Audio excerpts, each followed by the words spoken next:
بسم اللہ الرحمن الرحیم۔ السلام علیکم۔ غامدی صاحب کے ساتھ ہفتہ وار سوال و جواب کے سلسلے کو لے کر پھر حاضر خدمت ہیں۔ آغاز کرتے ہیں۔ ہم سب بہت شکریہ آپ کے وقت کا۔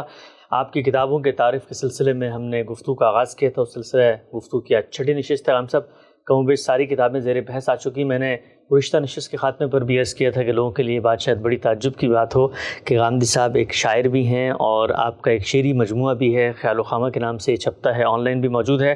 غام صاحب یہ بتائیے گا کہ عام طور پر خیال تو یہ ہوتا ہے کہ جی جس طرح کی آپ گفتگو کرتے ہیں ایک سنجیدہ فکری علمی دینی موضوعات کے اوپر، سمجھ میں نہیں آتا کہ جی شعری رمق بھی آپ کے یہاں موجود تھی اور پورا باقاعدہ ایک مجموعہ جو شعر ہے وہ بھی آپ نے مرتب کیا۔ کب سے شعر کہہ رہے ہیں، یہ سلسلہ کب شروع ہوا اور اس کا مقصد کیا ہے؟ یعنی شعر کو بھی آپ نے کوئی ذریعہ بنایا ہے اپنے خیالات کے ابلاغ کا، اور اس کتاب کے جو مضامین ہیں، غزلیں ہیں اس کے اندر یا نظمیں ہیں، وہ کس پس منظر میں ہیں؟ یہ بات سمجھ لینی چاہیے کہ انسان صرف عقل نہیں ہے، وہ اس کے ساتھ احساس بھی ہے، اور یہ معاملہ میرے یا آپ ہی کے ساتھ نہیں، کسی نہ کسی درجے میں ہر انسان کے ساتھ ہے۔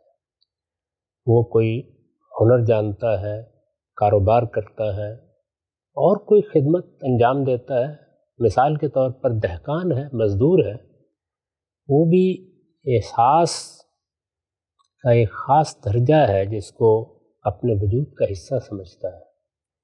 اسی طرح کوئی عالم ہو، کوئی طالب علم ہو، کسی خاص فن کا ماہر ہو، یہ ہو سکتا ہے کہ اس کا اصل اشتغال اسی چیز سے رہے اور اس کی شخصیت کا وہی پہلو زیادہ تر سامنے بھی آئے، لیکن اپنے باطن میں احساس کی ایک شدت موجود ہوتی ہے۔ شدت احساس کو ایک جمالیاتی پیرہن اگر آپ دے دیں تو یہ شاعری ہے۔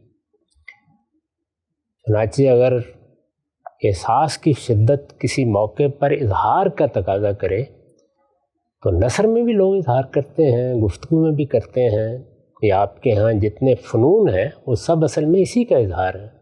ڈرامہ ہے، تمثیل ہے، افسانہ ہے، ناول ہے، سب کے سب انہی پہلوؤں کو نمایاں کرتے ہیں۔ اس میں ایک وسیلہ اظہار شاعری بھی ہے۔ میری بہت بچپن سے اس سے مناسبت تھی، بلکہ ایک زمانے تک تو یہ خیال نہیں تھا کہ میں نثر کی طرف متوجہ ہوں گا۔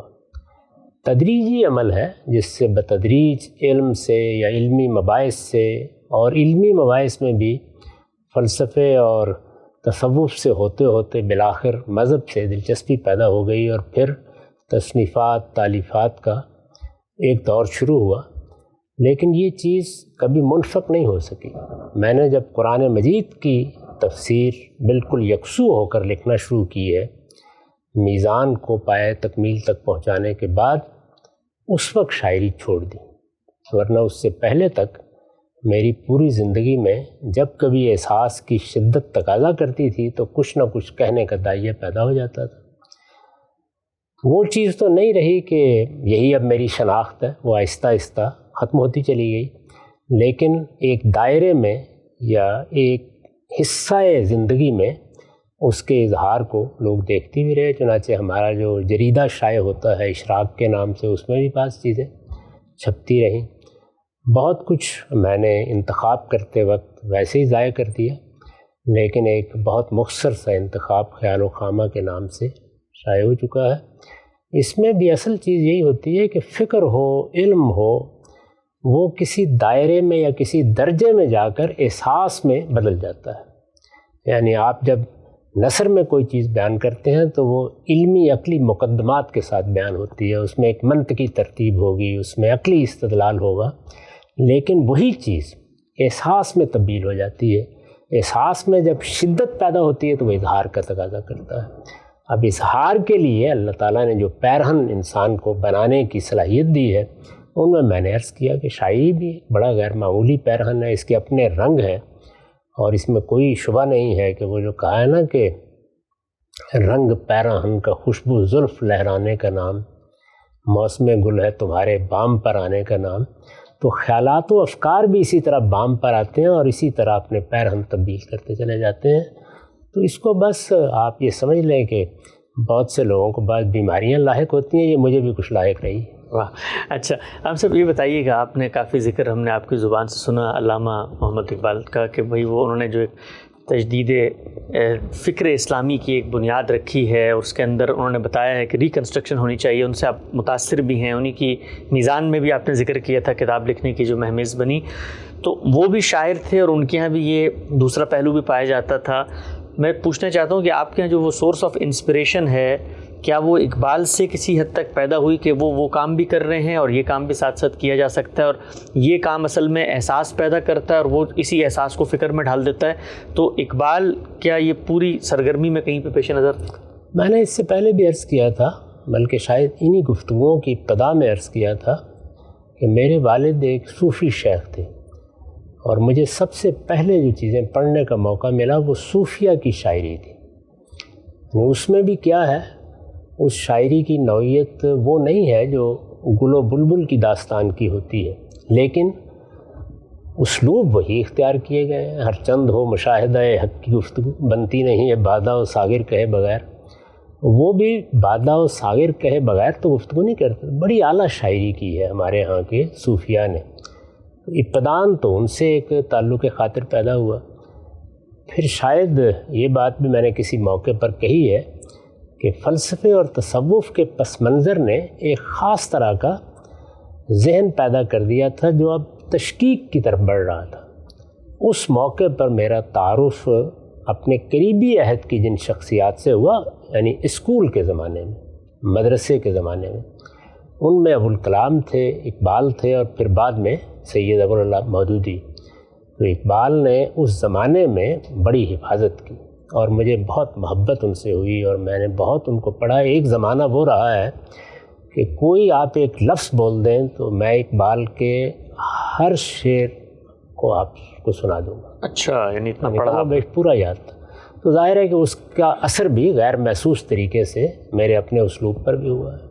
ٹھیک۔ اچھا ہم سب جو مضامین ہیں آپ کی شاعری کے، کیا وہ جو مضامین ہم آپ کی گفتگو سے سنتے ہیں جس میں آپ دین کے احکامات کی حقیقت بیان کر رہے ہیں، یا مثال کے طور پہ ایک پورا کا پورا کاؤنٹر نیریٹو دے رہے ہیں، پوری تعبیر آپ نے دین کی پیش کی، تو شاعری کا جو کانٹینٹ ہے، مضامین ہیں، وہ کسی خاص موضوع تک محدود ہیں، یا جس طریقے سے شاعر مختلف مضامین پہ بات کرتے ہیں اس پر بات ہو رہی ہے، یعنی کوئی تھیمیٹک شاعری ہے یا محض شاعری کیا؟ نہیں، ایسا نہیں ہے کہ کوئی باقاعدہ منصوبہ بنا کے کسی خاص فکر کو پیش کرنا ہے۔ یہ مجھ پر واضح ہو گیا تھا کہ فکر کو پیش کرنے کے لیے نثر ہی صحیح چیز ہے، اسی میں پیش کرنا چاہیے، ورنہ بڑی غلط فہمیوں کا باعث بن جاتی ہے۔ اسی لیے میں نے ابتدا میں عرض کر دیا کہ ہر فکر، ہر علم، ہر فن، ہر ہنر اور ہر سرگرمی اپنے ساتھ احساس کا ایک پہلو رکھتی ہے۔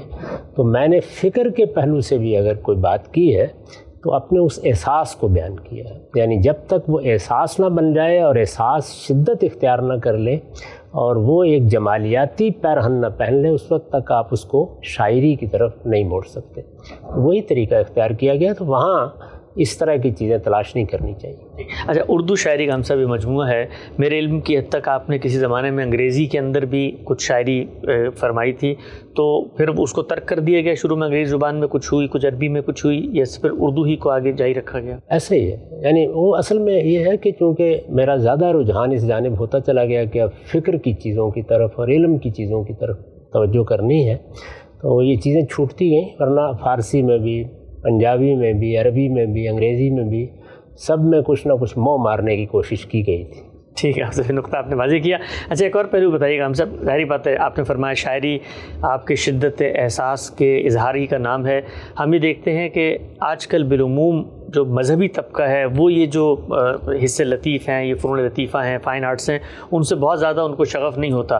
آپ کی پوری فکر کی جو بنیاد ہے، یہ بنیادی اپسٹمالوجی، وہ بھی زبان ہی سے پھوٹتی ہے، تو آپ کو لگتا ہے کہ خود آپ کی فکر کو سمجھنے کے لیے زبان کا اچھا ذوق پیدا کرنا چاہیے، اور زبان کے اچھے ذوق کے لیے ظاہری بات ہے خود آپ ایک ذہنی سفر سے گزرے ہیں، تو شاعری بھی کسی نہ کسی درجے میں پیش نظر رہنی چاہیے؟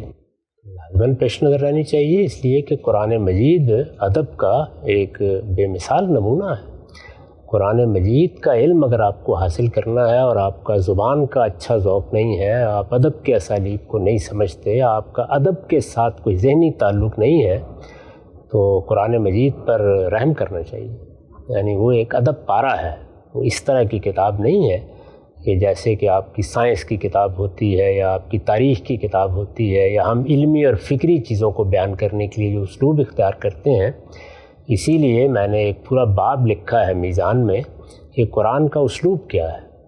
تو اس میں تو کوئی شک نہیں ہے کہ وہ ایک خطابت کا اسلوب ہے، لیکن اس کو آپ شاعری نہیں کہہ سکتے، اس کو آپ نثر نہیں کہہ سکتے، وہ ان چیزوں سے بڑی بالا تر چیز ہے، تاہم ادب پارا ہے اور بے مثال ادب پارا ہے۔ اور سارا الہامی لٹریچر آپ بائبل میں دیکھیں، آپ انجیل کو دیکھیں، زبور کو دیکھیں، بہت بے مثال۔ انجیل تو اس وقت ترجموں کی صورت میں بھی آپ کو پکڑ کے بیٹھ جاتی ہے، جو ندرت، جو حسن، جو جمال، جو بات کہنے کا انداز، جو تمثیل کی خوبی اس میں ہے، بڑی بے مثال ہے۔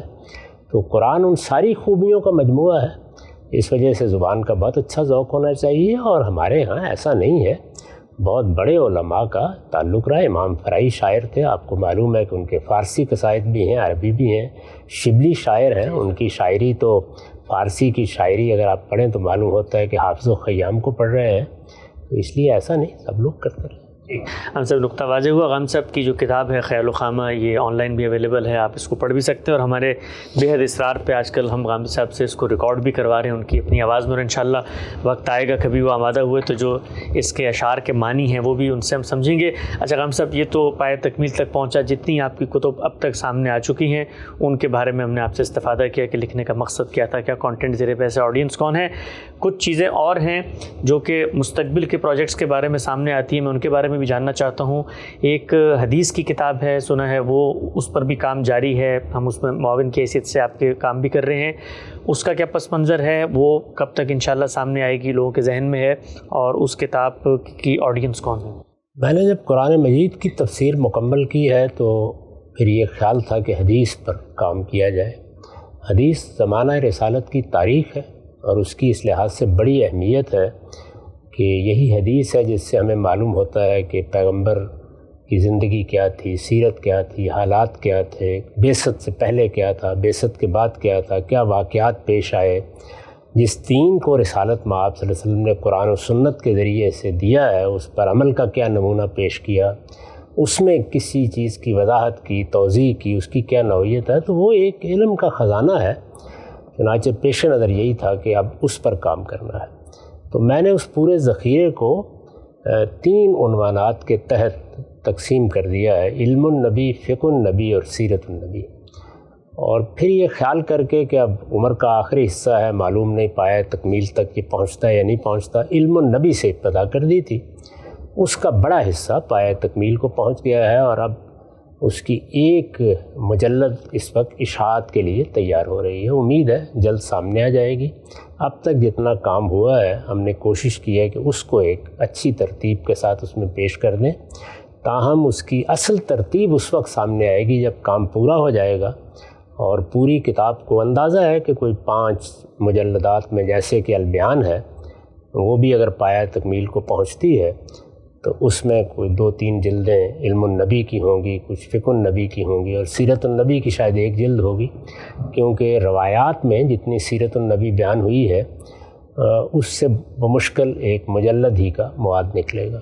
یہ پیش نظر ہے، تو وہ تیار ہو رہی ہے، انشاءاللہ جیسے ہی تیار ہوگی تو لوگوں کے لیے پیش کر دی جائے گی۔ اس سے لوگوں کو اندازہ ہو جائے گا کہ حدیث کو ہم کس طرح دیکھتے ہیں، کس زاویے سے پرکھتے ہیں۔ اس وقت میں جو حدیث پڑھاتا ہوں قرآن مجید کے بعد، وہ اسی میں سے پڑھاتا ہوں۔ ٹھیک ہے، ہم سے نقطہ آپ نے واضح کیا۔ آخری چیز غام صاحب، ہم نے آپ سے گفتگو کا آغاز کیا تھا 23 اعتراضات سیریز میں، اس پر بھی کتابیں لکھنے کا آغاز ہوا۔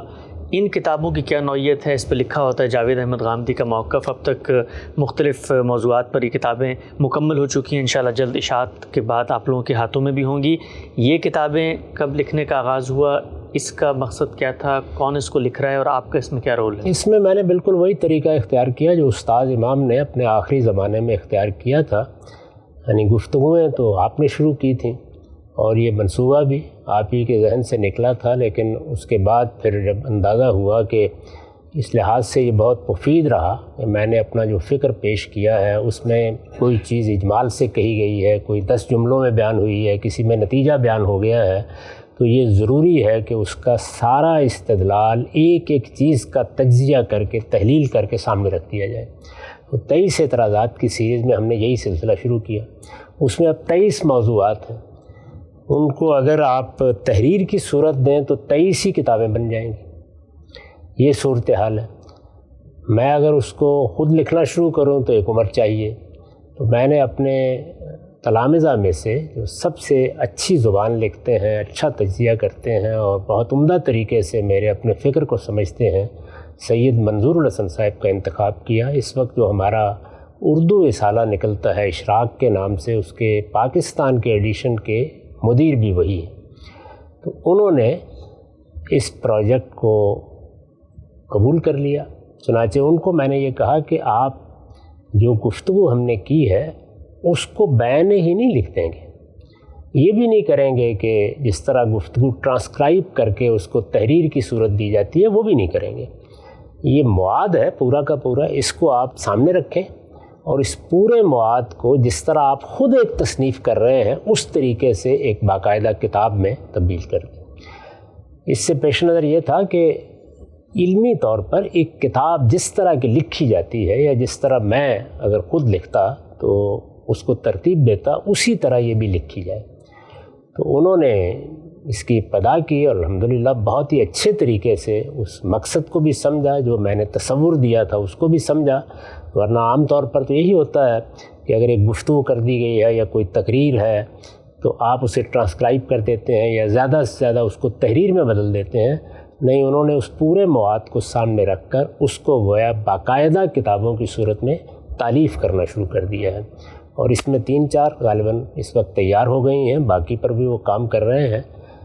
اللہ تعالیٰ نے ان کو یہ صلاحیت دی ہے کہ وہ زود نویس ہیں, جلد لکھ لیتے ہیں. تو مجھے امید ہے کہ وہ اس کو بھی مکمل کر دیں گے اور ہو سکتا ہے کہ اللہ توفیق دے تو 23 کی 23 کتابیں مکمل کر دیں. یہ میری نظر سے بھی گزر جاتی ہیں. جس طرح آدمی اپنی تصنیف کرتا ہے اس طرح تو نہیں دیکھ سکتا, لیکن فی الجملہ میں دیکھ لیتا ہوں کہ جو کچھ میں نے کہا تھا, جو مواد پیش کیا گیا تھا وہ صحیح طریقے سے سامنے آ گیا ہے. اس میں انہوں نے یہ سب باتیں اس کے دیباچے میں لکھ بھی دی ہیں کہ یہ کس طرح سے تصنیف کی جا رہی ہیں. یہ بتا دیا ہے کہ یہ 23 اعتراضات کی سیریز ہے, بتا دیا ہے کہ اس میں وہ میرے موقف کی وضاحت کر رہے ہیں, اور یہ بھی بتا دیا ہے کہ یہ کس طرح سے پیش کی جا رہی ہیں, ان میں کن چیزوں کا لحاظ رکھا گیا ہے. مجھے امید ہے کہ جو لوگ بھی اس سیریز کو سن رہے ہیں انہیں جب یہ اندازہ ہوگا کہ وہ اس کو پڑھ بھی سکتے ہیں تو وہ اس میں ان کتابوں میں اس کو بالکل ایک کتابی صورت میں جیسے کہ وہ باقاعدہ تصانیف ہوتی ہیں اسی طرح پڑھ لیں گے. جی ہاں, صحیح نقطہ بھی آپ نے واضح فرمایا. یہ کتابیں مختلف موضوعات پہ تحریر کرنے کا سلسلہ جاری ہے. انشاءاللہ اشاعت کے بعد بھی لوگ بڑی تعداد میں ہم سے رابطہ کرتے ہیں, پوچھتے ہیں کہ سامنے کب آئیں گی. تو امید ہے انشاءاللہ چند ماہ کے اندر یہ آپ کے ہاتھوں میں بھی ہوں گی. غامدی صاحب سے ان کی کتب, ان کے تصنیفی سفر اور ان کے لٹریچر کے حوالے سے تعارفی گفتگو کا سلسلہ ہم نے کیا تھا. 6 نشستوں پر مشتمل یہ گفتگو کا سلسلہ ہے. یہ تمام کتب مارکیٹ میں اویلیبل بھی ہیں, آپ پڑھنا چاہیں پڑھ بھی سکتے ہیں. اور انشاءاللہ اگر کسی شخص کو یہ کتاب نہیں مل رہی تو وہ اداروں سے رابطہ بھی کر سکتا ہے, ان تک پہنچیں گے. وقت ہمارا یہاں پہ ختم ہوتا ہے. دوبارہ حاضر خدمت ہوں گے, اب تک آپ لوگوں کا بہت شکریہ.